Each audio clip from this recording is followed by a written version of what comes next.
Hello friends, thank you for joining me for another video. There was a video before this one, there's going to be another one after it, so thank you for joining me for this one.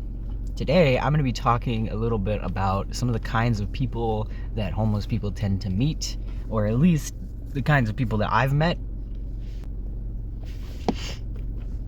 Let me pull up here. I feel a little bit far away.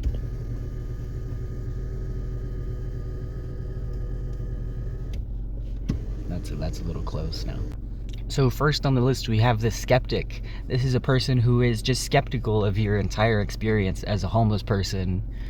They'll say things like, oh, you shouldn't be able to afford cigarettes, or you don't look disabled, or, you know, homeless people can't afford phones. How do you have a phone if you're homeless? And if you got rid of that nose ring, you could probably get a job.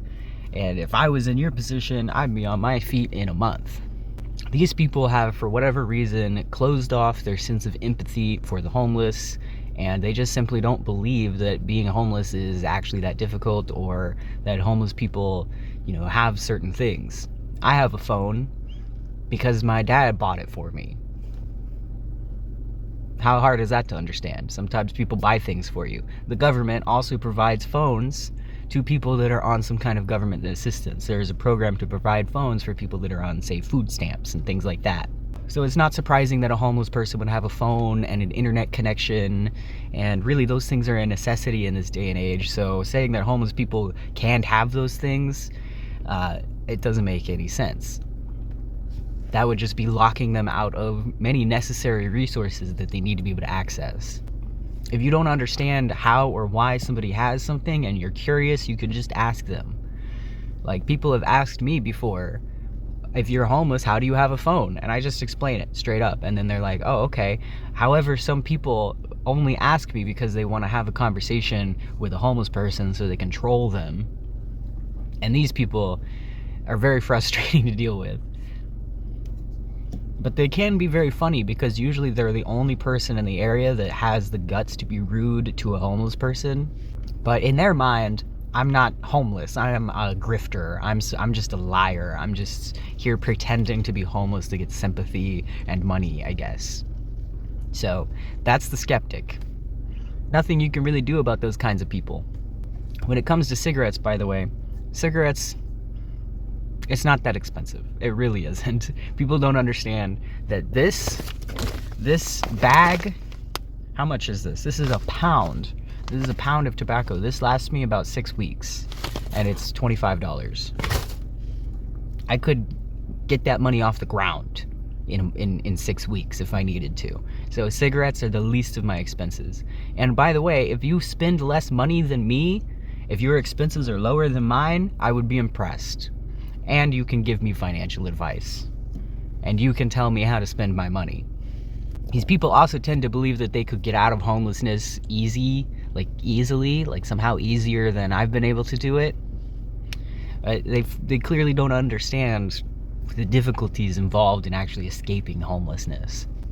Let's all remember that millionaire that tried that experiment of going homeless on purpose so that he could prove he could make $1 million in a year.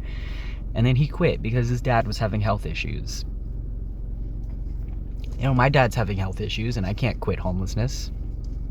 If I could, I would. If it was really that easy, I would.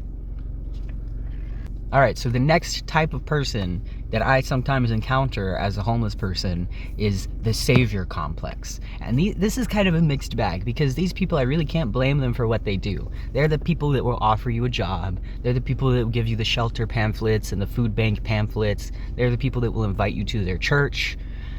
Those kinds of people. And they're very well-meaning. They genuinely do seem to want to help in the majority of cases. And those are great offers to make to a person that might actually need them. However, these are also the type of people that tend to scoff and judge you if you refuse their help for one reason or another. Maybe you've been to the shelters and you don't like it. Maybe you're disabled and you can't really work a job, but you're having trouble getting on disability. Maybe, you know, you've already been to the food banks, you know where the food banks are. Maybe they gave you expired food, like heavily expired, like moldy, rotten food last time. You don't want to go there anymore. There's all kinds of reasons that somebody might refuse these kinds of offers for help from a savior complex type of person. And if they really do have that savior complex, they're going to get upset that you refuse their help. They're not going to understand the complexities and the nuances of the situation. So if you want to offer this kind of help to somebody that's homeless, I would say do it. But if they get upset, or if they even just simply refuse and say no thank you, don't be mad about it. Don't be mad about it, because they have their reasons, right? Unless the person looks sort of new to the experience of being homeless, like very young and still looking very scared and confused and not sure what to do and on guard, those types of people, definitely go and offer those people help, because they probably need it. But somebody like me that is clearly a seasoned veteran of this experience, I don't necessarily need that help, and I'm gonna be a little bit annoyed that you're offering it to me for maybe the 50th time this month. This may be the millionth time that I've heard that this year, right? So I always try to decline politely, but even when I do, sometimes people still take issue with that. People have offered me jobs. They'll come up to me like while I'm panhandling, or like while I'm just sitting minding my own business. If they can tell that I'm homeless, they'll come up to my car, which is my home, by the way. Imagine going up to somebody's window and knocking on their window and say, hey, you want a job? Hey, you want a job? And if I say no thank you, they get mad. They get mad about it. They're like, oh, okay, all right, you know, kind of judgmental in a way, right? Some people do really get mad. Most of the time, it's more of just a silent judgment. And you can tell they're thinking, oh, this is one of those homeless people. But I've had people offer me jobs for like half of minimum wage, and they're like, you should be grateful for that. A construction job, you're gonna be doing landscaping, you're gonna be cutting down trees and stuff like that for half of minimum wage. And even the people that offer me a lot of money for it, well, you know, have high expectations of me. And when I say, you know, I don't really need a full-time job right now, or even a part-time job, but I will work for you a little extra on the weekends, that kind of stuff, maybe like 4 hours a day on the weekends, that's the kind of thing that I can do. That's the kind of work that I'm capable of. If you work me any more than that, I'm gonna get exhausted and burnt out, especially given that it's difficult for me to take care of my health right now. I don't always have the opportunity to explain all of that to somebody that's offering me a job, because they just want me to work for them. They just want an easy employee. They just want a desperate employee, right? And some of them also have that savior complex of like, I'm gonna help this guy, I'm gonna help this young man or this young woman or whoever it is get out of their predicament. I'm gonna help them as long as they wanna work. It's like, well, you know, maybe I do want to work, but I want to work on things that I actually enjoy and that are actually going to be worth it and won't destroy my health. So if I'm refusing a job, there's a good reason for it, and there's no reason for you to judge me. As for church, well, some people just don't go to church. Some people just aren't religious like that, and a lot of people aren't even comfortable with the idea of going to church because they have some history of abuse. And besides, what is a church really going to do for me when there's shelters and food banks? And like, churches aren't really allowed to help homeless people the way that other resources are. They can bring me in for a church service, but they can't let me stay there overnight. They could feed me a couple times, but they can't feed me consistently. Probably let me look through like any donations they have, like clothes, for example, things like that. And if it's a church that has a food bank, then I could go to their food bank. But there's no reason really for me to attend a church service. I'm not personally religious. A lot of homeless people are religious, and they would appreciate an opportunity to visit a church and go to a service and be a part of that experience. So, you know, feel free to offer that kind of stuff. But again, if somebody refuses or declines, don't take it personally, and don't judge them for it. Don't even ask why. Just say, okay, no problem. The other thing about cigarettes, by the way, just going back to that really quick, since I'm rolling when I'm thinking about it. But it's actually just very cruel in my eyes to go to a person that already has very little and say to them, you should have even less because what you have is not a responsible use of your money. You don't know. You don't know what's a responsible use of somebody's money. You don't know how much money they have. You don't know what their budget is. You don't know what their expenses are. If you're a non-smoker for life, you've probably heard that smoking is disgusting and dangerous and harmful to your body and very expensive. But again, it's not really that expensive when you roll your own. And being homeless is not the time to quit smoking cigarettes. It's not the time. It would not be healthier for me than just continuing to have this little bit of anxiety relief and hunger relief and relaxation and routine and consistency that I get from the cigarette.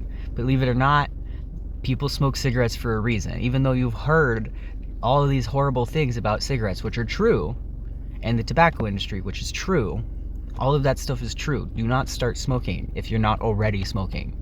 But if you're already smoking, you don't have to quit. Right now is not the time. You have bigger priorities in your life and in your mind than worrying about these cravings and this guilt and this shame and all of that. So I don't even listen to those people anymore. I really don't. I will quit as soon as I'm in a position to be able to do that. But right now is just not the time. And telling somebody that already has so little and already probably spends so little money how to spend their money and that they should have less is just cruel. It's just cruel.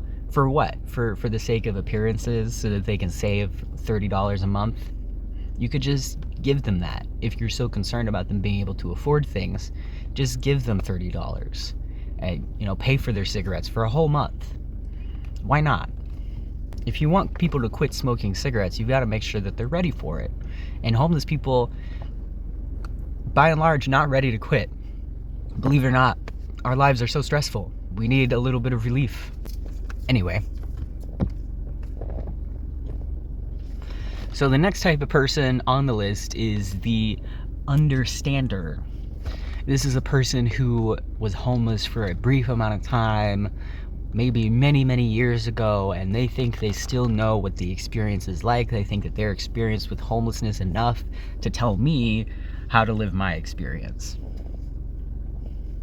See, I was homeless a while ago and I got out of it, so you should be able to as well. I was homeless decades ago and I got out of it, so you should be able to get out of it as well. Or I work with homeless people and you should just use the resources available to you. Now this one mixes and meshes very well with the savior complex, because a lot of people, I've had so many people come up to me and like pat me on the shoulder and be like, hey buddy, I know what you're going through. And then they describe how they lived in their car for like 2 months and they were couch surfing for another month, which is a terrible experience. It really is. You don't want to go through that experience. But buddy, I've been doing it for 10 years. 10 years. Like, it's a very different experience once you pass the first year mark, and every year after that gets different even more. So if you're telling me you've only been through this for about 3 months, I'm sorry, but I just cannot respect your advice on the matter, because I am just simply more experienced about it. I just have more experience with it. I really do. These are also tend to be people that if you refuse their help for whatever reason, they'll judge you for it. They'll say you don't want help, that kind of stuff. And they don't like to listen to your explanations about the complexities and nuance of the situation. However, I can't complain too much because these people usually do give me things. They usually do understand that, like, you need some cigarettes, you need some food, you need a drink that tastes nice and isn't just water, that kind of stuff. They tend to understand those things a lot better than even the savior complex people do, but they sometimes do themselves have a little bit of a savior complex. Whatever, I just show as much gratitude as I can, and I politely refuse the help when I don't want it or need it, and people can react however they want to that. The next type of person a homeless person experiences is cops. Do I really need to say anything about that? It's cops. When you see the cops, it's going to be a bad time. You're either going to get kicked out or cited or questioned at the very least. They're going to probably open your car doors or open your tent up or whatever you're living in. They're going to open it up and make themselves at home, rooting through your stuff to make sure you're not doing drugs or whatever. I was hanging out at this park one time.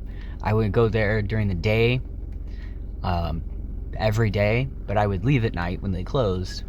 I had a cop come up to me when I was about to leave one time and say, your car doesn't have its registration. You can't leave this lot without getting pulled over. Just stay here tonight. You sleep in your car, that's fine. That's okay. Just stay here. It's one cop told me that.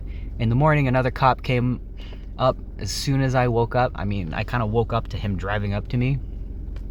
And he knocks on my door, opens it up, so go from asleep, like dead asleep, to sun in my face and cop in my face.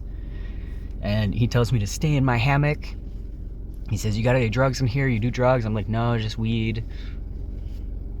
He didn't find my weed, but he did open my passenger side door, and a bunch of my stuff fell out, including some of my needles for my testosterone shots, which is a prescribed medication that I take. And he was just like, "Oh, that's a junkie." And at that moment, I mean, he was already being pretty rude to me, but his demeanor switched immediately as soon as he saw those needles. Again, prescribed medication. If he had asked, I would have given him the label. But I didn't even notice that he had seen any needles because I was still waking up. And he said, "Get the fuck out of here. You can't stay at this park. You can't sleep here. If I see you ever again, I'm towing your shit." So, you know, that's cops. Some of them are cool, and some of them will tell you, you know, "Yeah, you can stay here. You can stay here at night." Don't trust them. Don't trust them. Because they don't know the guys on the next shift. They're not friends with the guys on the next shift. They're not going to communicate any of that stuff. If you say, "Well, another cop told me I could stay here," they're going to be like, "Ha! Who was it? Did you get his name? No? You're lying." So if a cop does tell you that kind of thing, definitely get their name. Get their name and their badge number. But that's not going to stop you from getting kicked out. All right. Final person on the list that I encounter as a homeless person is the understander, the real understander this time. This is a person who was homeless or is homeless or has experienced it for enough time to be able to really truly understand what it's like and to empathize with the experience of going through it for a decade. This is maybe even a person that has been homeless for years just like me, or somebody that was homeless in different ways, like on the streets, in the tent cities, and in a car, that kind of thing, in the shelters. Somebody that has experienced homelessness from multiple different sides and angles and different lifestyles of the ways that you can end up in this situation. These people sometimes will offer some advice, but generally they understand that you've heard it all before, and they'll just say, "I feel for you. I understand, you know, I get it. It's very difficult. I'm so sorry you're going through this, and I hope it gets better. If I could help, I would," or maybe they will send you some cash even if they have it. They'll say things like, "People don't understand how hard it is for homeless people, and thank you for shining light on this." Those are my people. Those are the people that understand. Those are their true understanders. What I really like is when they start talking about capitalism and disability rights in the Western world and things like that. And that indicates a true understanding of this individual aspect of it, but also the wide sweeping social issues that have caused homelessness in so many places. When somebody shows me that they understand that stuff, I immediately trust them a lot more, because I feel that I could have a conversation with them, genuine, mature conversation with them about my experiences being homeless and about their potential experiences being homeless. And we can talk about it in a real way, and there's no explaining on my part. There's no, sidestepping all of the misconceptions and making sure that, there's none of that. This has been some of the types of people that I meet as a homeless person that you might meet if you are homeless or if you're going to be homeless, which, by the way, if that is the case, I'm so sorry, and I hope you stay safe. I hope you get through it. But yeah, that was the video for today. Thank you so much for watching, and have a peaceful day.